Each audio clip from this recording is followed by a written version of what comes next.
I decided in January 2012 to actually come to Berlin, I thought that the process would be a lot easier than it was. But the actual coming together of the exhibition was way more complex than I ever had to imagine. I just forgot what it's like to go to another city and start again. I'm used to actually working in environments where I have a team of people around me that I know, where I have venues around me that I've used, where actually the process of setting up an exhibition is locked in.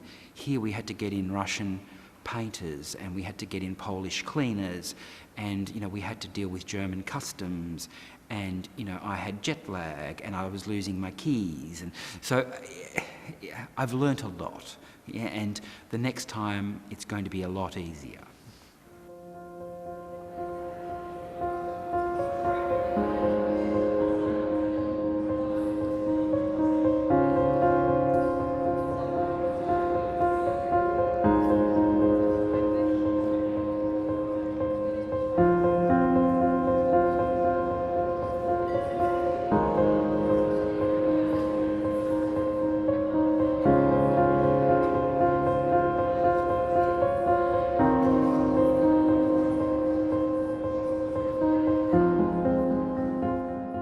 The exhibition is curated around both Aboriginal and Australian contemporary art.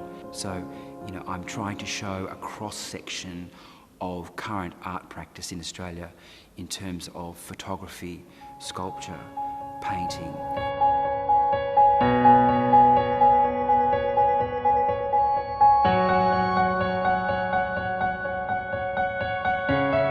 What makes Australia quite extraordinary in terms of art practice is, on an Indigenous level, it is the oldest existing art practice in the world, which is continually being undertaken by the same group of people. At the same time, we have another culture inhabiting the same land, which is a Western but increasingly Asian urban culture. Both these people, which have great differences and similarities, live in an island continent which is absolutely vast and relatively isolated. The light in Australia is searing compared to the light in Europe. We gravitate towards colour and texture because you can see texture under light.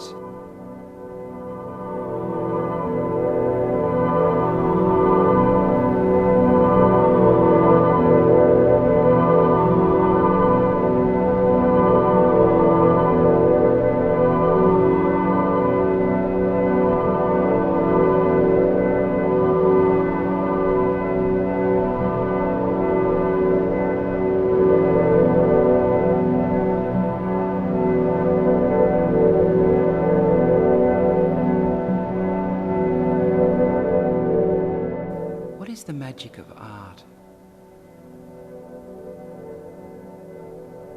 It's not as frequent as you would imagine, because when you're enmeshed in the art world, you see so much, and that's what we do.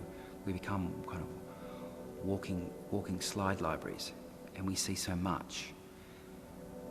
But when you see something that has the gift of creativity, there is no actual immediate explanation. It's an emotional reaction.